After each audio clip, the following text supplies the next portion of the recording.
ang impormasyon, kami ang inyong gabay pag may bagyo at sakuna. Serbisyo ng gobyerno kapag may nangangailangan, mga proyekto ng Pangulo, damang-dama ang pagmamahal niya. Tulay ng mga hinaing, ang problema ng bayan ating lulutasin. Tulay sa himpapawid, tulay ng pagbabago.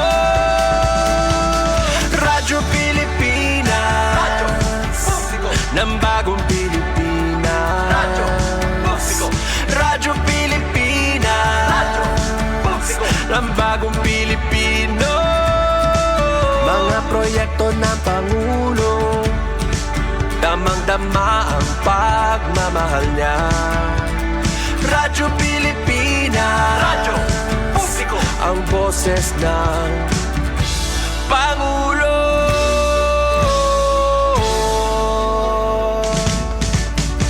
Karamay nyo kami, kahit malayo man kami nakakarating.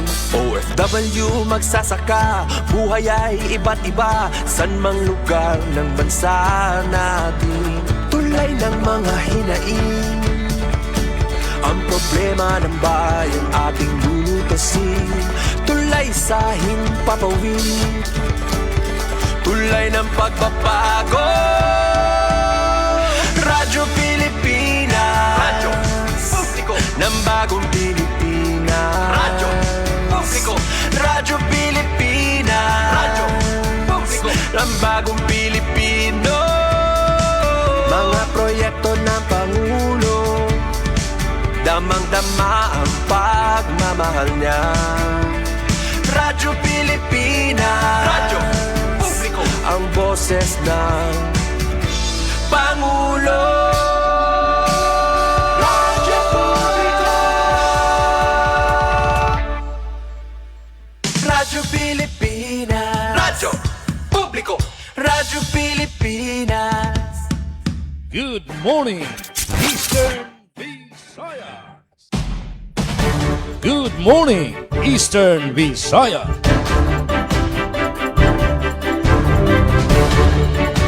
Mopay nga morning, good morning.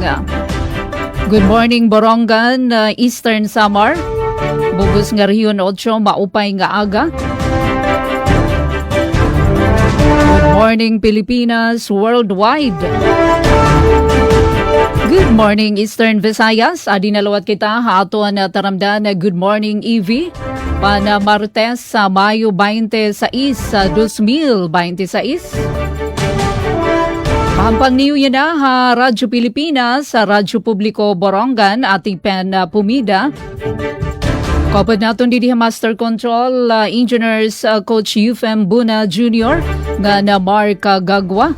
Pinagito na supervision na tikang transmitter area, Chief Tech Joey Policarpio, overall supervision ni Ate Ruth Rivera Bunda.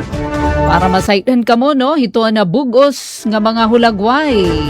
Abugos nga Rehiyon 8, salit bubuligan kita as usual, hanato na mga ka-PCO from Radyo Pilipinas sa Radyo Publiko Calbayog. Maupay nga morning, ASM Jean Navilon. Ang bugos nga staff na Radyo Pilipinas sa Radyo Publiko Calbayog. Philippine Information Agency Eastern Samar. Inaagi ka na Miss V. Gumban. Supervision naman ni Sir Samuel Candido. Ngan siyempre naton Regional Head na Philippine Information Agency, Sir Rayan Arinto, maupay nga aga, dida naman PIA Regional Office 8. Radyo Pilipinas sa Radyo Publiko Sogod, Southern Leyte. Maadjong buntag, Kuya Jevic Epis. Nabugos gihapon nga puwersa na RP Sogod. Pinagi ka na Sir Dindo Alaras. Good morning, hayo dida.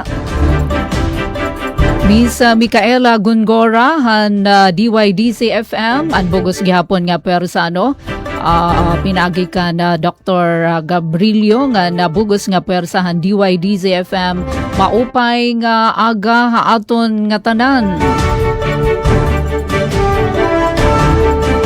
Nahunta na lano ito na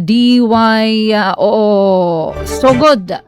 Ito no nahon naton yan balyo naton ito naton nakasusunod.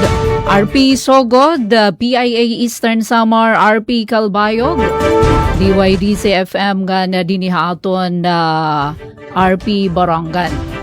Maupay nga aga-anay nga dahito na ato na mga ka-live stream. Labi na ka na Kuya Theo, good morning. Blessed morning. Nasa ring Kuya Theo. Yes, thank you Lord for this beautiful morning. Maupay ito na ato na panahon na didiha syudad dito na Borongan. Yan ang mga oras 29 degrees Celsius. But feels like 36 degrees. Yan na pala malamrag ito na kalangitan bisan ko na partly cloudy ito na ito na kalangitan hapag kaya na pero maupay ito na kasirak ni Mr. Haring Araw.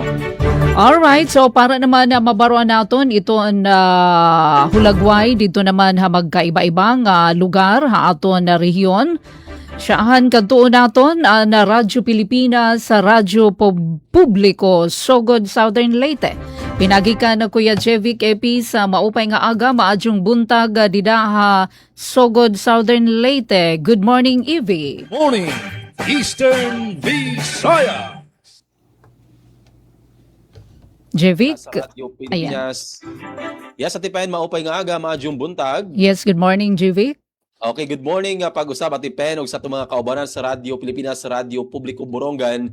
Di usab sa Radyo Pilipinas, Radyo Publiko Calbayog, maadyo nga buntag sa itong mga kaubanan. Sa Philippine Information Agency, good morning kang Ma'am V. Gumban. And sa itong partner usab sa DYDZ-FM, diha sa Dakbayan sa Baybay, maadyo buntag kang Mikaela. And sa tanang nagasubaybay sa itong program, ako sublion, gikalini sa lalawigan sa Southern Leyte, maadyong buntag kanatong tanan. Update sa panahon sa kasamtangan hingpit na gyon nagpakita ang haring adlaw kanindot sa kabuntagon nini sa lalawigan sa Southern Leyte sa itong pahinumdom sa itong mga kaigsunan nga mag-amping labi na kay taas-taas gihapon ang heat index gani ni ato pa nakalabay nga mga simana karong buwan sa Mayo, grabe gyud kainit ang ato nga nasinati.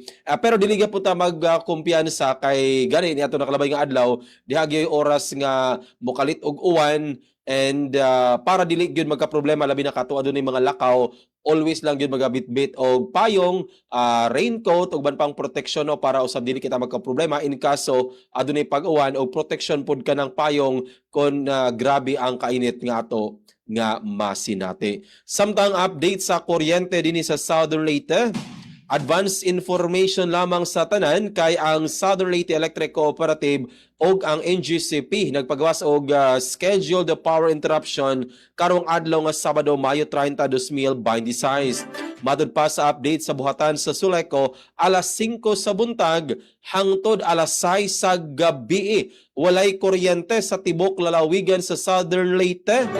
Inon walay labot ang isla sa Limasawa og ang Kikilo diha sa Abuyog Leyte kay apil man sa giserbisyuhan sa Suleco. Ang rason sa nasing power interruption nga 5 a.m. to 6 p.m. ang NGCP magpahigayon og pag-alili sa ilang mga daan labi na kani mga poste nga kahoy along sa Tamis to Barangay Nasaog diha sa Dakbayan sa Maasin. So mo kana ang main reason nga do anunay taas-taas gyud nga pagkapawong sa kuryente nga mahitabo sa Southern Leyte karong umaabot adlaw nga Sabado. So gipahinumduman ang mga residente nga magplano na daan labi na kay kaning grabe nga kainit basig dili kaya nga walay aircon, walay hangin, walay electric fan uban pa siguro na iplano nga moadto sa uban nga mga lugar suroy-suroy para usab makapahuway and naay mabugnawan ang ilang kaugalingon labi na mo sorry mo sa mall diha sa Tacloban or Ormoc or Baybay kay naman lagi usagid ka adlaw nga power interruption karong Sabado. Sa lain pang update dihay nahitabo nga pinakalit nga pagkapawong sa kuryente niadto nakalabay nga adlaw and apektado ni ana ang portion sa Barangay Tawid diha sa Dakbayan sa Masin padulo na sa Barangay Bilibol hinoon gipasabot sa buhatan sa Suleco Suleco nga dali lang na sulbad ang pagkapaw sa kuryente, more or less usalang ka oras so ilag yun giauhag nga ang tanan nga mga katawhan nga musabot niining mga panghitabo karon kay ang Suleco pod labi na ilang mga linemen is dili man pod muundang and naka-station ni sila sa mga strategic location dili sa lalawigan para dali nga makaresponde kung in kaso adunay gyoy mga report nga adunay problema sa kuryente.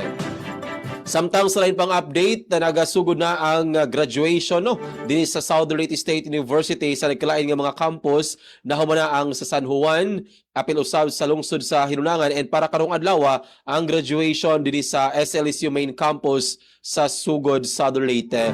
And sa umabot nga mga adlaw ug semana mao graduation usab diha sa Tomas Opus campus, diha usab sa Maasin City campus. So ato i-congratulate ang tanan nga mga mupaso nga mga estudyante karong nga tuiga or karon nga school year or karong buwana, and i-congratulate po nato ang mga magtutudlo apil na ang mga ginikanan. O para sa mga naandam nga balita sa tibuok puwersa sa Radyo Pilipinas, Radyo Publiko Sugod para karong adlaw nga Martes, mga mag-umasa mga kabarangaya diri sa Sugod, Southern Leyte nakadawat og binhi sa lubi. Malitbog Animal Bites Treatment Center temporaryo nga gisirad-an. First Adjunay Kadagatan Jing Tournament malampusog gipahigayon sa dakbayan sa Maasin. Mga estudyante sa SLSU third placer sa natad sa agriculture category ato sa Sikap Tala 2026. Og libre nga examination gitanyag sa kapulisan sa lalawigan sa Leyte. So atangi ang detalye sa mga balita nga aton naandam para karong adlaw nga Martes. And sa mga station manager Sir Dindo Alaras atong kauban sa Pikas Lawak sa Master Control Kuya Noel Palugod, kini si Jevic Epes gikan dinhi sa Southern Leyte. Good morning, Eastern Visaya.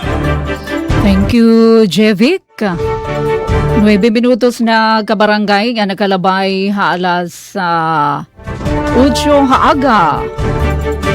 Bueno, yun na naman, kumustahin natin ang Radyo Pilipinas Borongan. Malitaw, good morning. Maupay nga morning, Miss V. Miss V. Tolentino Gumban, Philippine Information Agency, Eastern Samar. Maupay nga aga, kumusta? Ano ang ginabuhat ni Ate V na weekend? Morning, Eastern Visaya. Yes, Ate Pen, good morning and good morning gihapiton mga mga kaupo di DYES. Last weekend hiha Eastern Samar ahira Ardirayan with the staff of the PIA Eastern Visayas. Kinatuhira Arnani nga di Sea of Clouds. Oy, nakita na nira, oo, ang hibakong Yes, Sea of Clouds. Yes po. Ngan syempre kinatuliwat hira Panay Beach ata Arnani. Mhm.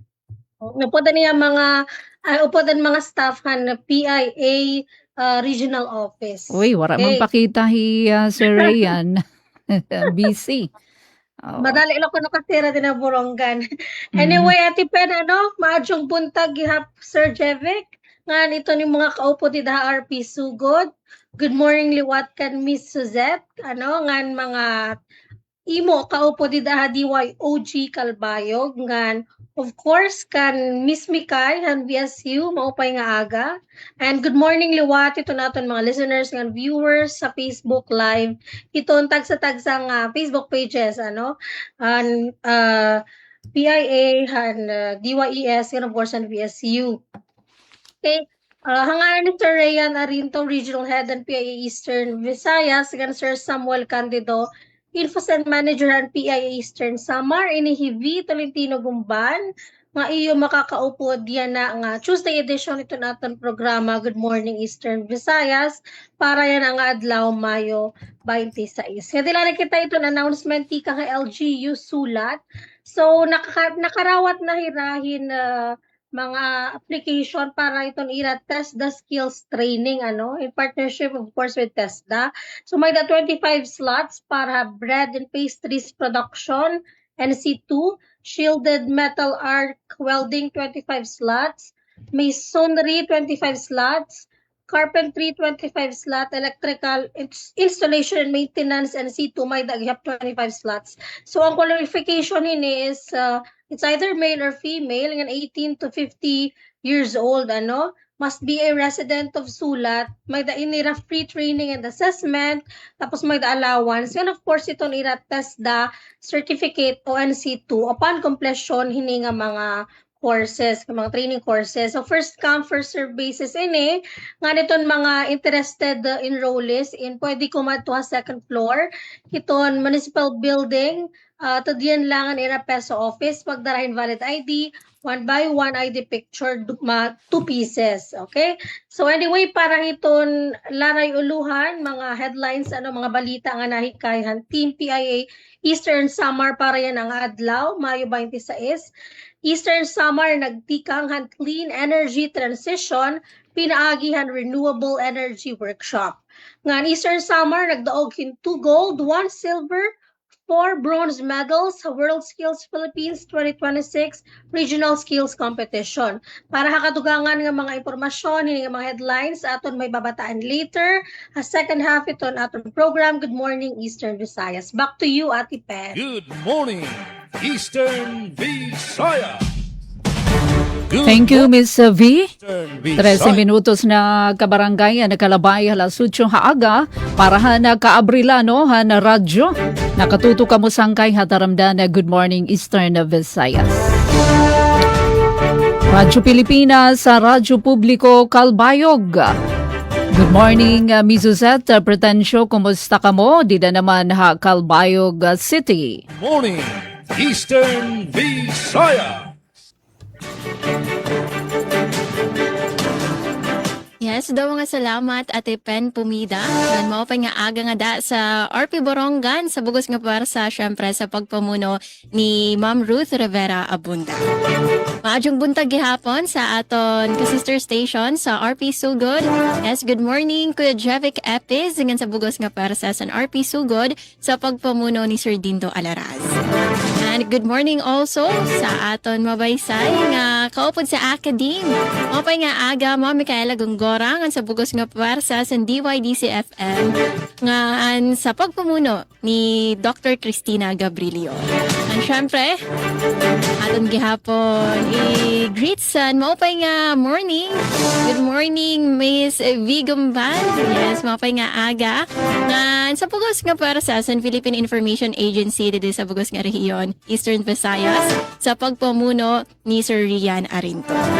Sa ngaran sa naman acting station manager Hinaro Navilon, ako ni mga kaupod yan ang Tuesday edition sa naton programa Suzette Pretensyo. Ngan kaupod naton dide sa Master Control si Raizano Barandino ngan si Joven Cardenas. So dide Ate Pen ko Javic ngan Mamikay ngan Ma'am V. So amon panahon dide maupay nasirak si Mr. Sun. So duro-diretso ini amon yan na temperatura in adi kami sa 31 degrees Celsius but it feels like 39 degrees Celsius. So mapasok good mao aton pagpahinumdom permi sa aton mga mamarati in magdara sa niyo kalugarin nga tubig in permission tubig para masigurado adire ka mo in ma-dehydrate ngan malikyanan iton mga heat related illnesses. Ngan update naman kita para sa aton kuryente. So ipahinumdum lang naton sa mga konsumidores sa Malco 1 nga buwas nga adlaw in may adasan power interruption na lewate. Yes, so may adasan pagkaparong sa kuryente from 7 a.m. to 5 p.m.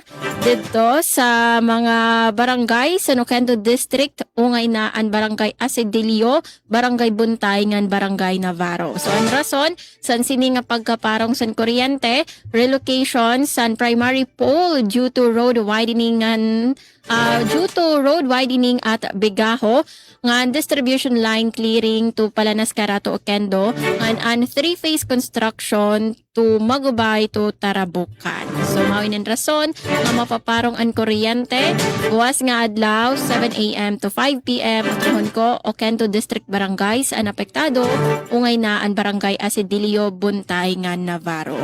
Online sana since tomorrow is holiday month sa pag-obserbar sa Idel Adha or Idel Fitr an aton sa Malco Uno in Waraysan opisina mao sa mga magbabayad sa kuryente kay haranin ng due date. So ayun na kamo kadto buwas nga adlaw may edaman sa mga online payment. So pwede ka mo magbayad through GCash, Palawan Pay, iba pa nga mga mobile banking apps. Pwede gihapon sa Bayad Center, Palawan Pawn Shop, M. Luwelier o Cebuana Luwelier.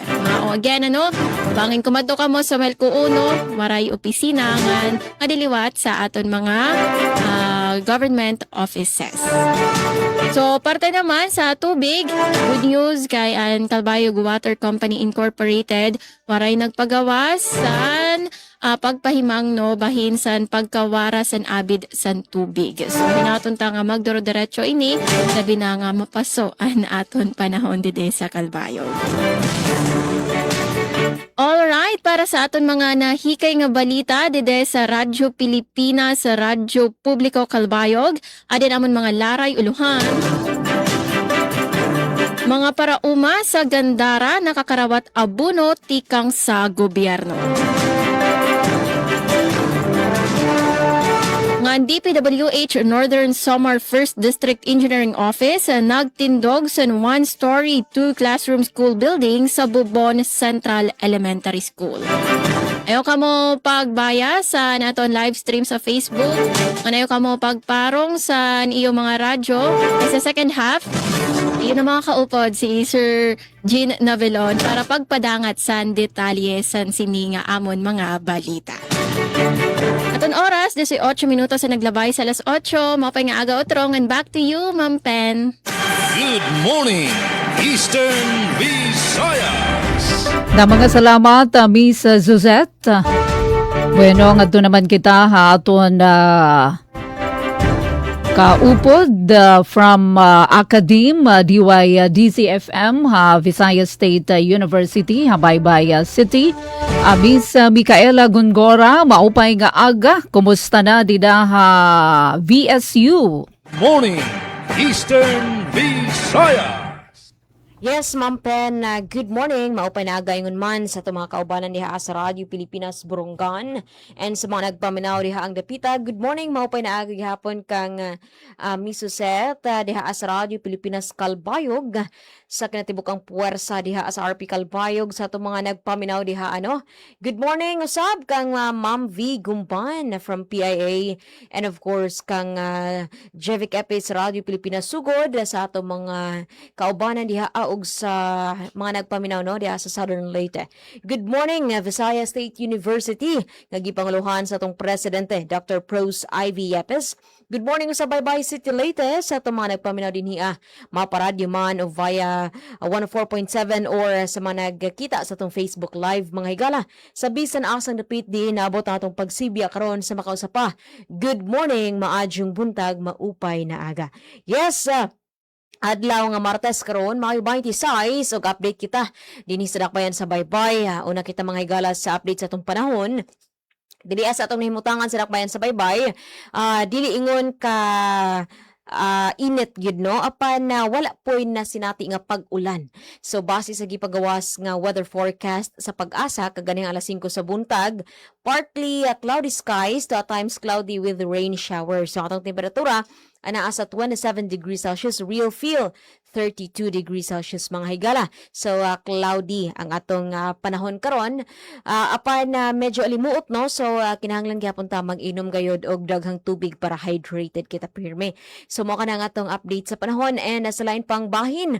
Update din sa atong Visayas State University. So bag-o lang na-update ang atong VSU Student Portal Cumulus and nagpasabot ka na nga following the opening of the academic year 2026 to 2027, adunay mga estudyante no nga namarkahan nga not cleared sa ilahang portal under the medical examination section. Ug minute na nagpasabot ang University Health Service nga ang kato magpa-enroll sa summer dili na require nga adunay medical examination or adunay medical certificate no. So furthermore, for students who have already completed sa ilang medical examination requirements for the upcoming enrollment, your portal status will be cleared before enrollment provided no nga wala mo'y pending obligations dito sa University Health Service kun UHS. Ang mga gikinahanglan mao ang laboratory requirements, x-ray, ug payment ug uban pa no. Kung na-settle na ninyo tanan payments, laboratory requirements, x-ray results, then medical certificates from your attending physicians for those patients who were asked during the or katong mga pasyente nga nag-ask no og kuan niini medical examination matagaan na gyud mo og medical certificate mga higala. So ma-cleared na mo and dili na ma problema kung namarkahan mo og not cleared sa inyong medical examination provided that you have complied the necessary requirements. And sa lain pang pahibalo coming from the Baybay City Information Office, aduna na usay libre nga theoretical driving course karong maabot nga bulan sa Hunyo mga higala, Hunyo 2 and 3. Okay.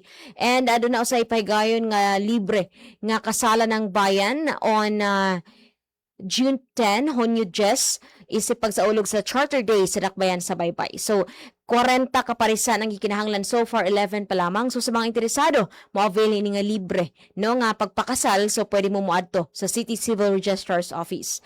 Sa lain pang bahin sa atong PNP Baybay or sa peace and order situation, so far walay mga major nga insidente naka-threaten sa security, safety and security sa atong dakbayan sa Baybay ug padayon ang atong mga kapulisan sa pagpahigayon og mobile patrol police presence along the vicinity sa atong dakbayan sa Baybay no, para kini in relation to the Ligtas Sumuvac 2026 to the intensify para malikayan ang mga criminal activities and masiguro ang safety, mamintinar ang public safety and peace and order sa atong dakbayan sa Baybay.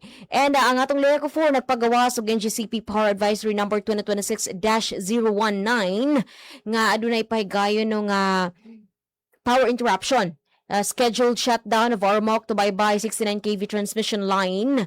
NGCP will conduct correction of a cut OPGW strand on the 138 kV Ormoc to Maasin line 2. Karong maabot nga Miyerkules, Mayo 27. Ugba po ka na mga higala. Apektado niini kinatibok ang Baybay area at least 1 hour in the morning and afternoon.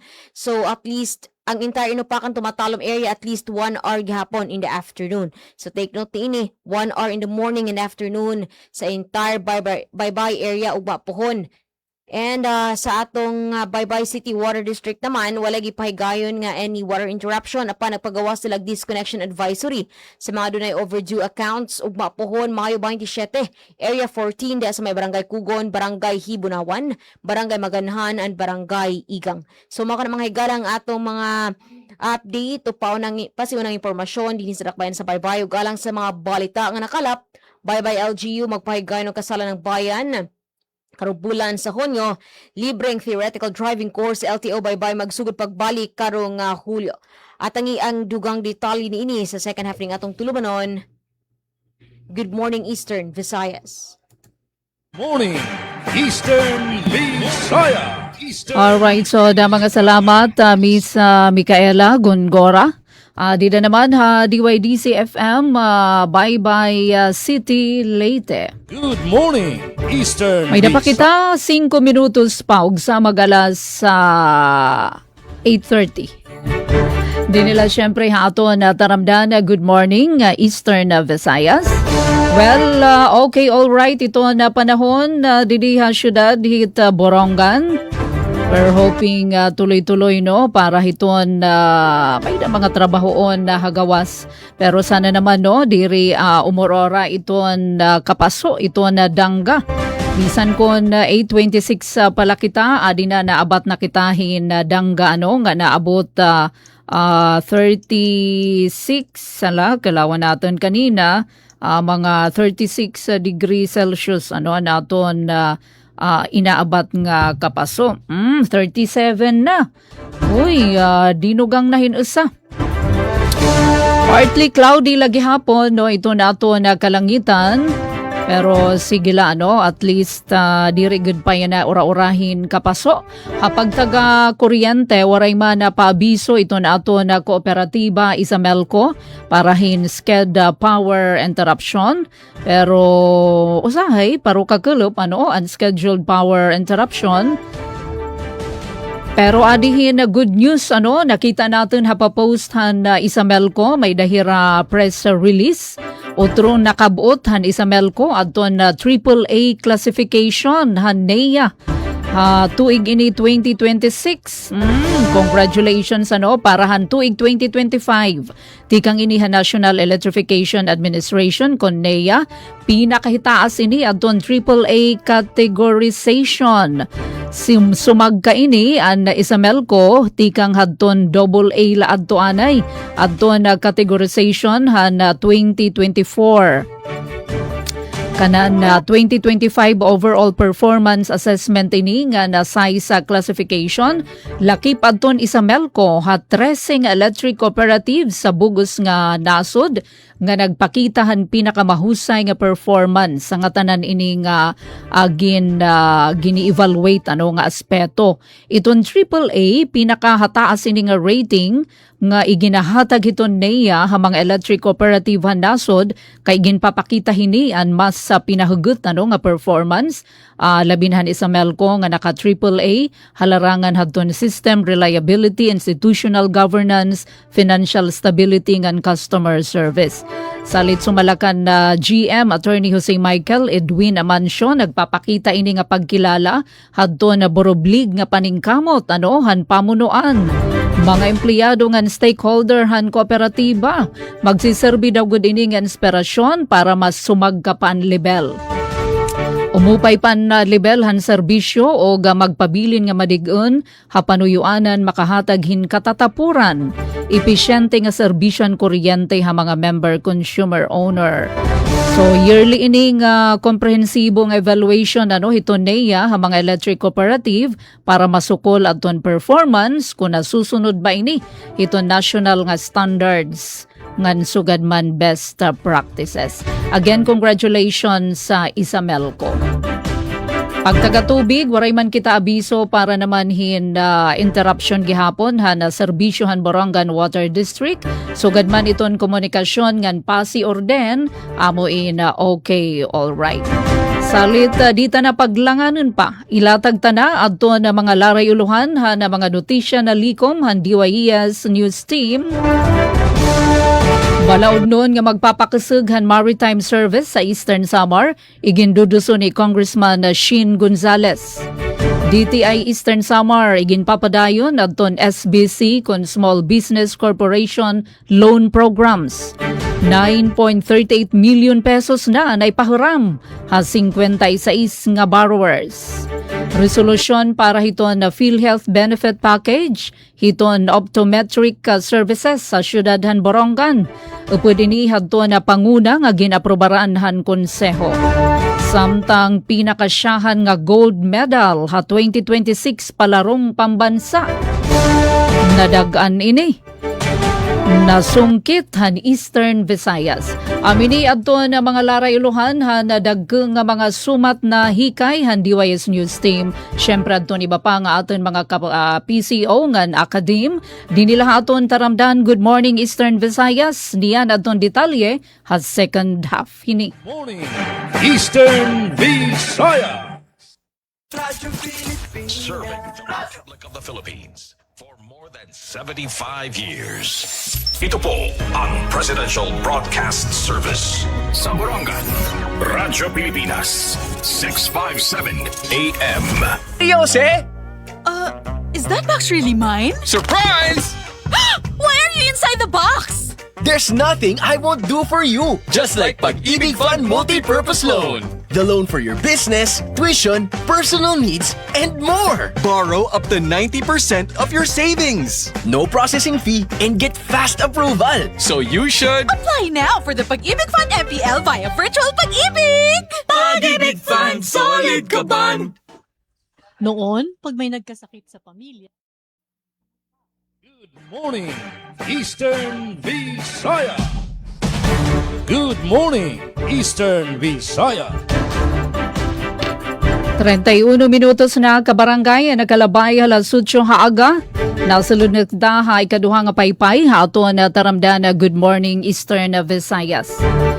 Hampang lagi hapon niyo Ate Pen Pumida, Radyo Pilipinas sa Radyo Publiko Borongan, kaupod natin ha Master Control, Coach UFM nga na Engineer Mark Gagwa, Transmitter Chief Tech Joey, pinagito na supervision ni Ate Ruth Rivera Abunda.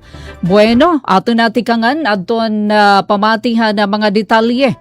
Siyahan from RP Soogod, susundan hadto na PIA Eastern Samar, RP Calbayog nga na DYDC-FM Visayas State University. Maupay nga aga, Radyo Pilipinas sa Radyo Publiko Sogod, pinagi ka na Jevic Epis. Morning, Eastern Visaya. O para sa mga balita din sa lalawigan sa Southern Leyte, ebaluasyon o balidasyon para sa mga nominee sa Agri-Aqua Fair 2026 gisugda na sa pipila ka mga lungsod sa lalawigan. Para sa kumpletong report aniya si Ruel Bugnos. Radyo Pilipinas Report. Hindi mo ang sunod-sunod nga ebalwasyon o balidasyon sa mga nominee alang sa maabot nga Agri-Aqua Fair 2026 sa nagkanilaing lungsod sa probinsya sa Southern Leyte. Kini nga kalihukan kabahin usab sa pagsaulog sa ika-66 nga anibersaryo sa Southern Leyte, diin ang tumong niini nga ilahon og tagaan og pasidungog ang mga sulundong mag-uuma, grupo og komunidad nga dakog natabang sa pagpalambo sa sektor sa agrikultura. Sa lungsod sa buntok nitong Mayo 20 gisosi sa mga evaluator ang mga nominee nga sila si Maria Vilma Gulcha, isip Best Rice Farmer Nominee, Maria Lourdes Jacobe, isip Best Corn Farmer Nominee, og Manuel Olivar, isip Best Vegetable Farmer Nominee. Giapil usab sa pag-evaluate ang Barangay Taytagan alang sa Best Hapag Implementer Nominee ug ang grupo nga Ginfa alang sa Best RIC Nominee. Kaniadto usab nga Mayo 21 gipahigayon usab ang balidasyon sa lungsod sa Tomasopos.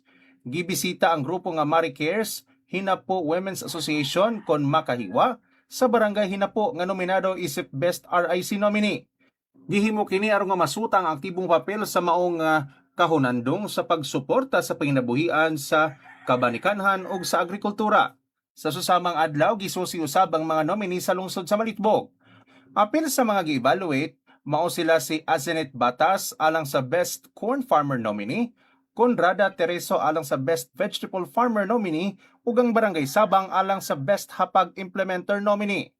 Balita gikan sa lalawigan sa Southern Leyte para sa Bagong Pilipinas, Roel Bugnos, Radyo Pilipinas, Radyo Publiko. Good morning, Eastern Visayas. Samtang para hitonsyahan nga balita tikang dinhi probinsyahan Eastern Samar.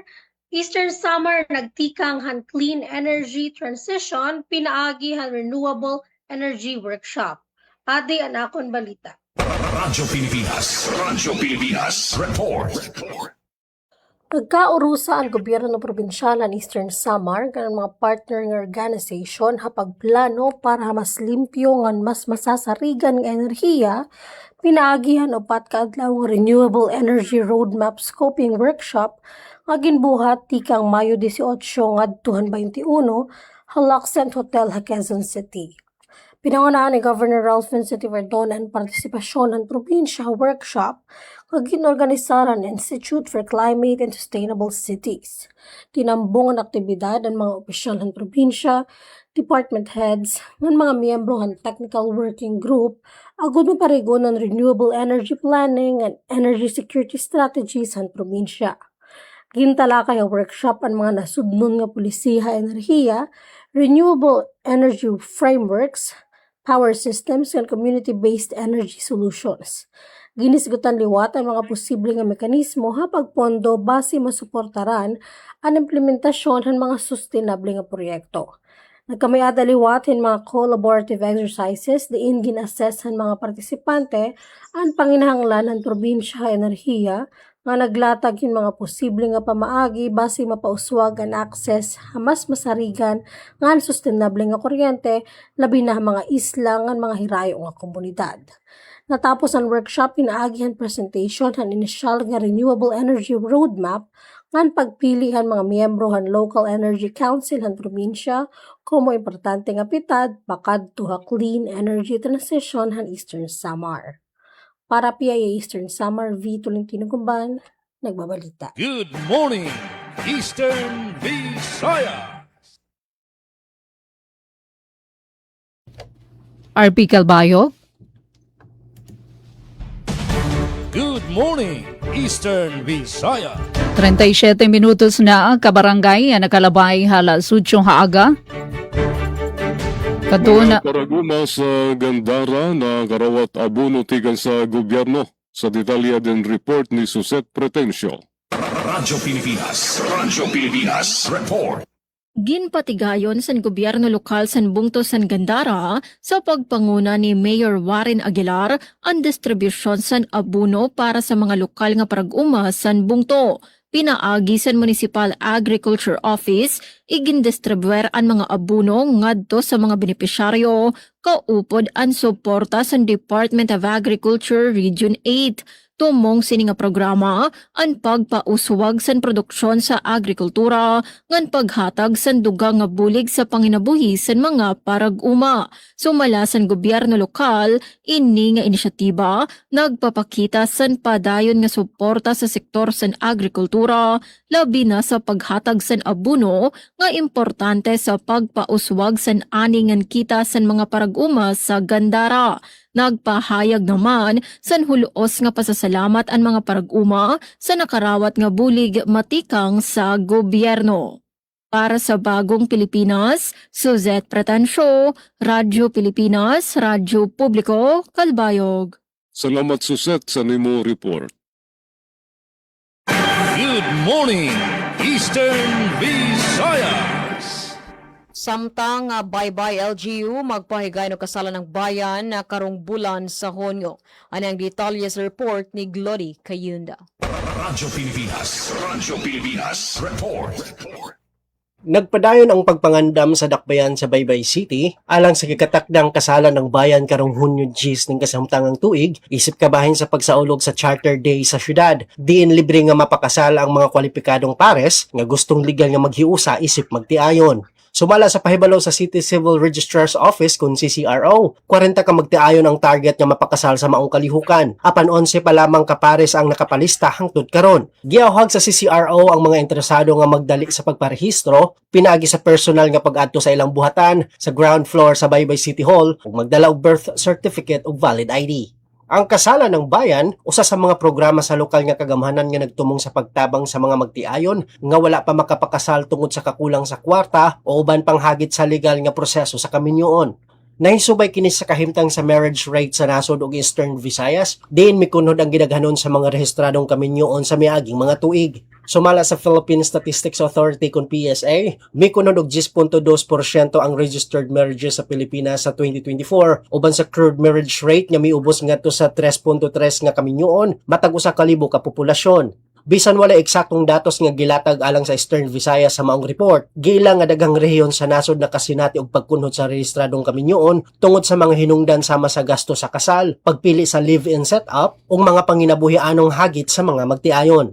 Pinagi sa libre nga kasalan ng bayan, gilauman sa dakbayan nga mas daghang pares ang mahikayong legal nga mahiusa, samtang gisaulog usab ang Charter Day sa Baybay. Gikan sa VSU DYDC-FM, Glory Kayunda, Good morning, Eastern Visayas. Good morning, Salamat, Glory Eastern. Kayunda. Good morning, Eastern Visayas. 40 minutos na kabarangay nakalabay alas 8 haaga. Good morning, Jen Golmatico, Jeremy Ubalde. Samtang balaod nun nga magpapakusog na maritime service sa Eastern Samar, iginduduso ni Congressman Sheen Gonzales. Ang detalye report ni Daisy Bilizar. Radyo Pilipinas. Radyo Pilipinas. Report. Iginduduso ni Eastern Samar, Lone District Representative Christopher Sheen Gonzales. Ano sa nga balaod nun nga magpapakasugan maritime service sa probinsya. Pinaagan House Bill No. 8698 ang natigda nga marina satellite office sa bungtuhan giwan in pakikisgun ngan hihimuon nga full-fledged extension office. Sigon han magpapalaod, dako ini nga bulig agud masiguro nga ang mga residente habugos nga Eastern Samar pati na ang mga dapig nga isla indiri na Korean na pag-akses sa mga serbisyon gobyerno partihan kadagatan. Iginsaysay pa ni Congressman Gonzales nga dako ini nga kapulsanan para mga seafarer, mga poropangisda, mga boat operator ng mga komunidad na kadagatan nga nakadepende ang pakabuhi sa maritime sector. Iginsumat gihapon ng magbabalaod nga pagkayana kadakan pa mga taga-iste inagbibiyahin herayo ti pakadto Leyte nga nagastuhin dako para lamaasikaso ang ira mga dokumento. Pinaagan pag-upgrade ang Giwan Marina Office, mapapahirani ang mga importante nga serbisyo ang gobyerno, ngan may ibanan ang gasto a biyahe, orasan paghulat ngan sakripisyo ang publiko. Kung pananglitan maaprobaran na nasabi nga balaod nun, direkta na nga makukuha ngan mas mapapadagmit ang serbisyo hagiwan hapagkuhan vessel registration and documentation, maritime safety monitoring, issuance of seafarer record books ngan seafarer identity document, pati na aton pagproseso aton mga importante nga credential han mga seafarer. Dakan gamit ang industriyan kadagatan na Eastern Samar, kundiin kadamanan populasyon ni nabubuhi pinaagyan panagat, inter-island transport ngan shipping. Congressman Gonzales nga nagserbihadto como alkalde han giwan ngan bisi gobernador han Eastern Samar, innalaom nga ini nga balaod nun, in magiginyawi gihapon han mas taluwas nga sarakyan na dagat, ngan mas mabaskag nga suporta para ang mga lokal nga negosyante ha shipping industry. Para Habagong Pilipinas, Daisy Lalosa Bilizar, Radyo Pilipinas, Radyo Publiko, Borongan. Da mga salamat, Daisy Bilizar. Good morning, Eastern Visaya. Mga medical doctors ug nurses scholars adunay sugyot sa provincial government sa Southern Leyte para sa detalye ni report ni Ms. Dalia Orit Atwil. Radyo Pilipinas. Radyo Pilipinas. Report. Nagpahigayon ng espesyal meeting ang Committee on Return Service sa Southern Leyte Medical Doctors and Nurses Scholarship Program aron hisgutan ang mga hangyo ug plano sa mga medical scholar doctors sa lalawigan. Sa mga tigom, gihisgutan ang mga hangyo sa pipila ka scholar doctors nga mopadayon sa residency training sa natad sa obstetrics and gynecology, internal medicine ug pediatrics aron mapalamo pa ang ilang kahibalo ug serbisyo sa sektor sa panglawas. Iparehag usab sa ubang medical scholars ang ilang tinguha nga mo-apply alang sa mga plantilla posisyon sa gobyerno. Lagi usab sa gihisgutan sa committee ang proposed amendment sa residency training guidelines aron mas mapalambo ug maangay ang implementasyon sa programa alang sa mga benepisyaryo niini. Nagkasabot ang mga miyembro sa committee nga magtigong pag-usab aron karumbuan sa Hulyo aron ipadayon ang diskusyon ug pinal nga mga desisyon kalabot sa maong mga lakang. Ang Southern Leyte Medical Doctors and Nurses Scholarship Program usa sa mga inisyatiba sa lalawigan nga nagtumong sa pagtabang sa mga estudyante sa medisina ug nursing samtang gipalig-on usab ang healthcare services sa probinsya. Balita gikan sa probinsyal kagamhanan sa Southern Leyte. Para sa Bagong Pilipinas, Dalia Abiara Oret, Radyo Pilipinas, Radyo Publiko. Good morning, Eastern Visayas.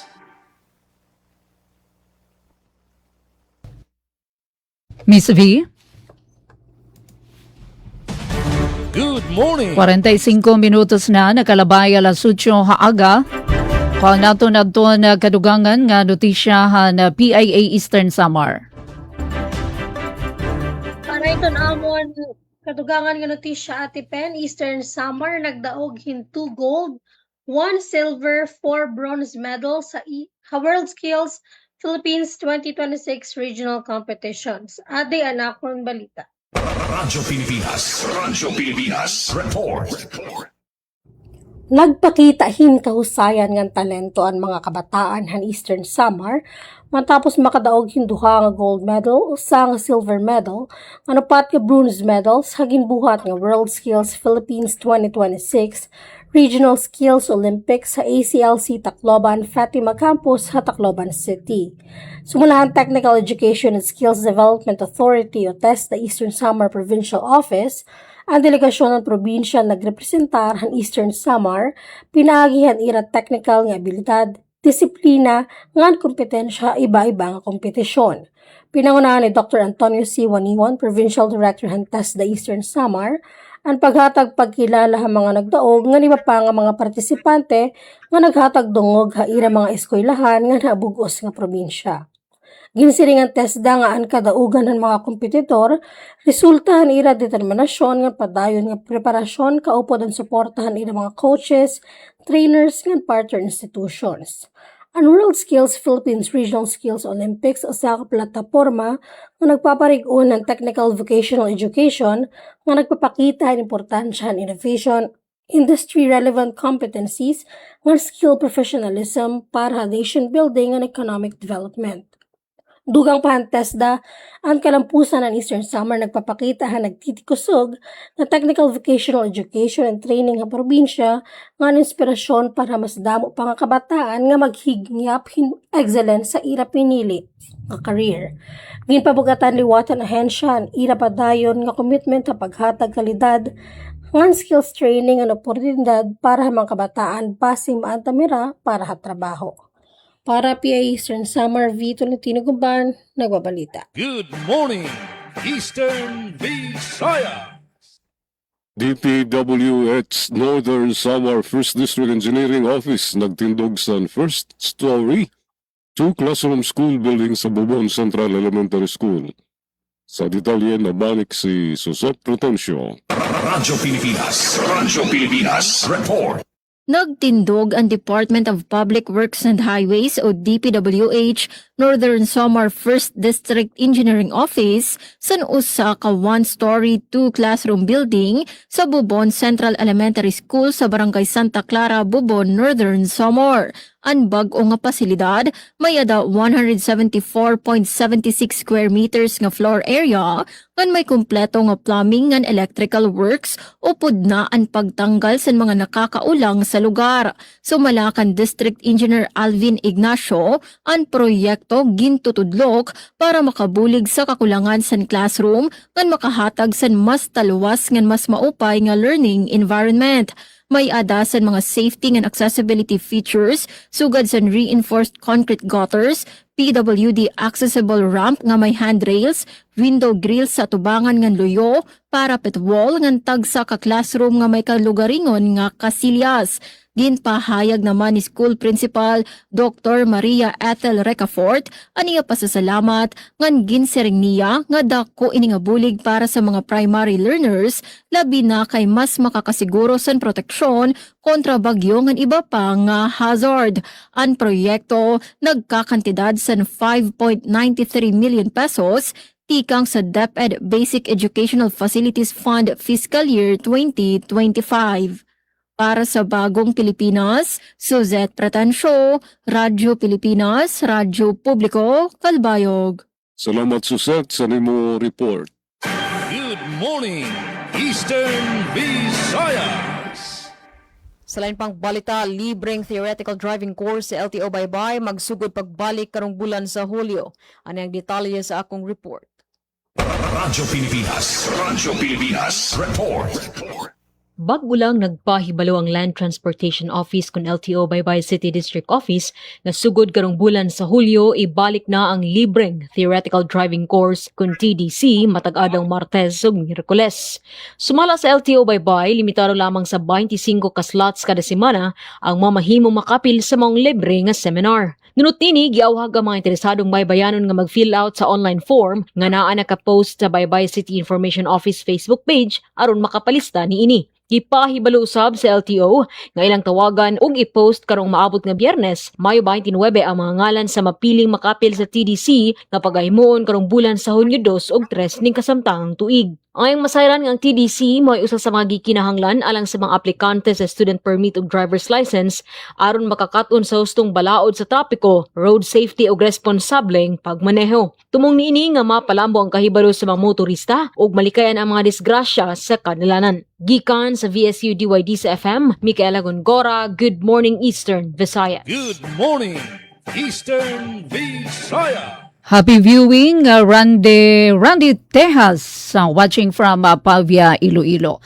Samtang Department of Trade and Industry DTI Eastern Samar, igin papadayon adton SBC loan programs, 9.38 million pesos na anay pahuram, have 56 borrowers. Ang detalye, ada natin report. Radyo Pilipinas Report. Padayon na ginpapakusog ang Department of Trade and Industry DTI Eastern Samar ang mga loan programs, han Small Business Corporation SBC, ang financing arm han DTI para buligan ang gudtiay nga mga negosyante ngan iba pa nga kwalipikado nga sektor ha probinsya. Durante han kapihan ha este nga ginbuhat ha PGO Conference Hall, iginsumat ni DTI Eastern Samar OIC Provincial Director Pedro Bimbutan nga may adayan special nga financing programs ang SBC, sugad han Women's Enterprise Fund, OFW Negosyo Fund, ngan e-transport loan, labot pa inihan regular nga mga programa, sugadhan Rise Up. Ang Women's Enterprise Fund, in eksklusibo para kababayan ngan women-led enterprises. Pwede makahuramhin tubtob 20 million pesos, diin ang tubtob 5 million pesos, diri na kinahanglanhin collateral, samtang ang mas dako nga kantidad, inagkikinahanglan nahin garantiya. Kinahanglan liwat nga negosyo may ada sa katuig nga operasyon o track record. Ang loan-in pwede bayaran tubtubhin 5 katuig. May ada 0, 6 o 12 months nga grace period ngan may 1% nga interest rate kada bulan. Ang OFW Negosyo Fund in para naman ha mga OFW nga kariyag magtukod o magpadako hin negosyo. Para ha mga bago nga negosyo o start-up, pwede makahuram tikang 30,000 to 300,000 pesos. Para naman ang mga negosyo nga sobranahin sa katuig ang operasyon, pwede makahuram tubtob 20 million pesos, diin ang tubtob 3 million pesos nga loan in collateral free para habag o nga borrowers. May da pagpipilian luwat nga 0, 6 o 12 months nga grace period. Samtang ang e-transport loan in para transport operators nga drivers nga kariyag bumalhin ngadto ha electric vehicles. Pwede makaharam tikang 1.5 million pesos tubtob 3 million pesos payable hasunodhin 5 katuig ngan may 1% nga interest rate kada bulan pinaagihan diminishing balance. Kinahanglan liwat nga may ada balido nga LTFRB authority ngan sertifikasyon para public conveyance. May da pagpipilian nga 0, 3, 6, 9 o 12 months nga grace period. Sumala pakantan, tubtob Mayo 21 hidi nga tuig, may ada na 56 nga borrowers sa Eastern Samar ang naka-avail han SBC loan programs nga may kabugusan nga kantidad 9,384,000 pesos. Kadaman hini in mga micro and small enterprises, sugadan sari-sari stores ngan grocery businesses. Gintagan din liwat han DTI ang ira prioridad ha digitalization para ha MSMEs, pinaagyan SB Corp Money Up diin mahimo na isumiter online ang requirements kan mag-applyhan loan gamit lan cellphone. Ginaghatliwat titan ang kababayan OFWs nga inuli hanasod ngan iba pa nga interesado magnegosyo nga mag-availhan mga loan programs sa SBC ngan padayon nga abri ini para ha publiko. Encouraging especially good ang mga women, ang mga OFWs nga nanuli, tapos yan ito nga mga pinangungurian nga pagtaga-diesel kay nagpa-fluctuate ito anin ni presyo. You might want to try the newest programs of this business corporation. We are open Monday to Friday. In fact, we made sure na harong-harani kami amon mga customer.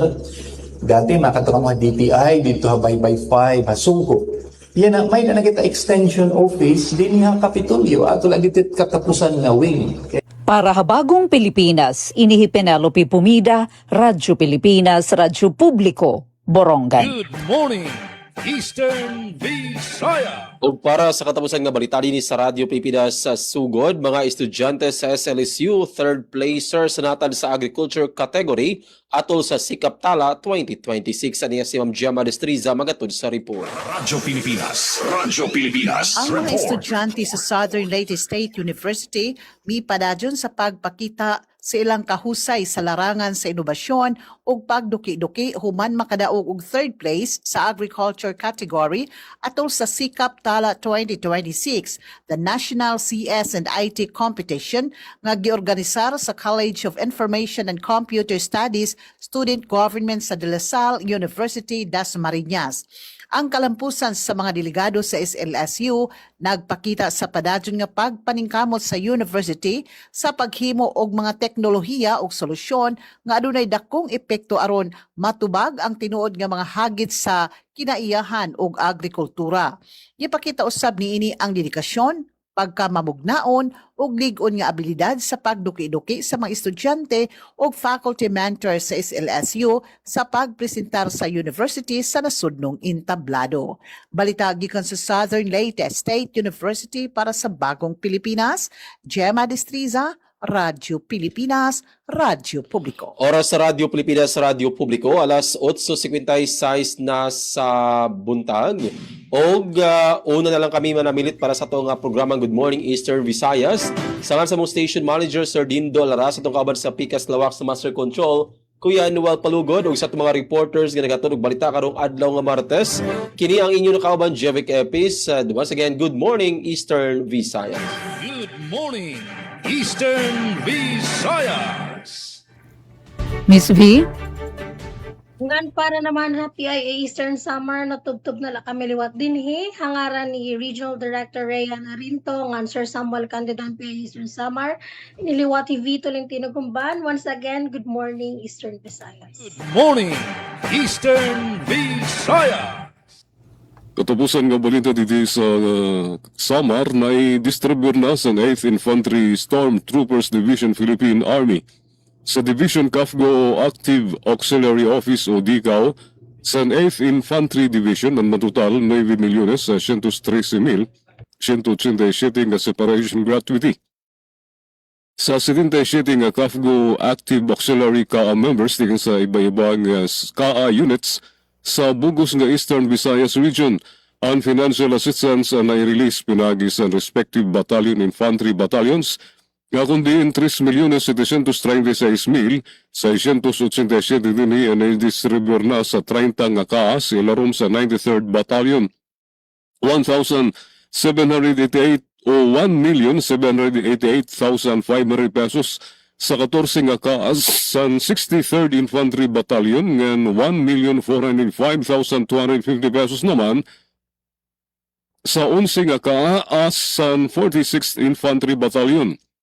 Ungay sa mga beneficiaries ang 70 nga kaas nga nagagserbisyo 8 anyos o masobra pa nga serbisyo. Samtang anay bilin nga personnel ang nagagserbisyo tigang 5 tubtob 7 ka tuig bilang pagpaparigon ngan pagpapakita sa padayon nira nga ungara sa pagduduso sa kahimyangan peace and security efforts sa ira-ira respective areas of responsibility. Pwede na lang tutumtob ang partisipasyon sa DYOG Radio Pilipinas Kalbayog sa Good Morning Eastern Visayas Tuesday edition. Sa ngaran, sa nakaupod ko sa control si Reyes, yan si Joven. Ini yan iyo nakaupod Jean Navilon, hasta lewat buwas ng law, din sa Good Morning Eastern Visayas. Good morning, Eastern Visayas. Yes, dinhi usab natapos ang among partisipasyon. Temporaryo na kami nga manamilit sa ngalan sa among station manager Dr. Cristina Gabrilio, radio engineer Sean Villa Gonzalo, kini si Micaela Gongora, ug ako nakauban gani si Glory kayon daling ni atong tulumanon. Good morning, Eastern Visayas. Samtang ultimo nga notisya, resolusyon para hiton PhilHealth benefit package, hiton optometric services sa syudad han Borongan ipudhan na panguna nga ginaprubaran na konseho ang detalye ha report ni Ate Sok Aberia. Radyo Pilipinas Report. Ika-48 nga regular session ng Sangguniang Panglungsod ang Syudad-han Borongan in pinangunahan SP Member Maria Rosendasa agin dumara SP Sessional a Syudad-han Lunes, Mayo 25. Hining nga sesyon ginaprubaran ng konseho ang resolusyon nga naghahatag in otoridad ng LG Borongan nga ginrepresentaran ni City Mayor sa Ivan Dayan Agda nga simulad og magpermeng kasabutan na Alido Optical Clinic nga ginrepresentaran ni tag-iya nga Dr. Novelin Alido Capito kasumpay formalisasyon it partnership na pagpasilitar it koordinado nga referral mechanisms abot nga City Health Office nga yakap provider ug hit Alido Optical Clinic agud masiguro adto napsay nga pagpapadangat it PhilHealth benefit package para it optometric services it mga kabataan nga nag-iedad din 0 to 15 years old optometry package nga nasunod it PhilHealth guidelines. Ginaprubaran liwat ang resolusyon ng lista han mga personnel ug opisyal nga ginsubmitar base City Ordinance Number 286 and Ordinance granting monthly honorarium to judges, prosecutors, and other national government officials stationed in or assigned to the city and appropriating funds thereof and for other purposes. Ngan ginaprubaran pa ang resolusyon na nag-autorisar at LG Borongan na ganda-representaran ni Mayor Agda nga simulad og magpermeng kasabutan na gasoline station sa Syudad-han Borongan nga napartisipar at implementasyon at City Ordinance Number 313 Series of 2026 ginkikilalang Integrated Community Gasoline Fuel Assistance Act. Ini nga igimpro-proponer kasabutan in mag-establisar it termino ug kondisyones it partisipasyon at gasoline stations kung maakreditado nga fueling stations. Haylarom it Integrated Community Gasoline Fuel Assistance Program it lokal nga pamunuan han Syudad-han Borongan. Para sa Bagong Pilipinas, Sok Aberia, Radyo Pilipinas, Radyo Publiko, Borongan. Alright, so da mga salamat Ate Sok. Og dinhi na naton tinatapos temporaryo naton taramdan Good Morning Eastern Visayas. Tuesday edition, Mayo 26. Thank you RP Sogod, Jevic, PIA Eastern Samar Miss V, RP Calbayog, Jean Navilon, DYDC-FM Miss Mikay, o ginihi Ati Pen Pumida nasa ring gidamo nga salamat. Sunod nga haw nga higayon na buwas, di nila ato na taramdan, Good Morning Eastern Visayas. Morning Eastern Visayas. Ordinado. Pag may nagkasakit sa pamilya, agad may pangamba. Hindi dahil sa takot kung saan kukuha ng pampagamot. Mahal ang gamot. Nakita at naramdaman ito ni Pangulong Ferdinand Marcos Jr. Kaya iniutos niyang ilapit pa ang tulong pangkalusugan sa bawat Pilipino. Sa PhilHealth, ipinagkatiwala ang pagtutok para maging